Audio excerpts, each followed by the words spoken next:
Okay ကျွန်တော်ဒါကတော့ solar နဲ့ 1.6k ရဲ့ setting ချိန်လေးဖြစ်ပါတယ်ဗျဟုတ်ကျွန်တော်ပထမဆုံး under ကိုကြိုင်းနေ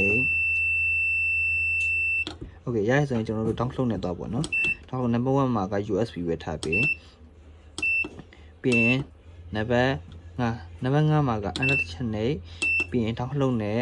USB ပြောင်းပေးပါဗျ USB ရောက်ပြီဆိုရင် under တစ်ချက်နဲ့ command ဖြစ်ပြီဆိုရင်နောက်ထပ်ဆက်သွားပေးကို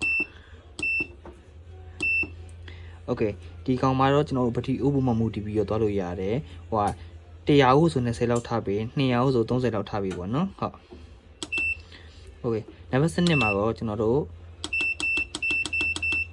ဘယ်ရရမလဲဆိုရင်စနစ်တက်မှရှေ့ပြီးထားပေးကောနော်ဟုတ်အနာတစ်ချက်နဲ့ပြီးရင် download နဲ့သွားပေးsetting number 26ကိုသွားမယ်ကိုဟုတ်26မှာက14တက်မှ6ထားပေး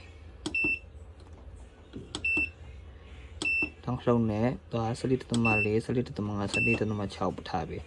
အန်တာတစ်ချက်နဲ့ပြီးရင် download နဲ့သွား20ခွန်မှာက14.5ထားပြီ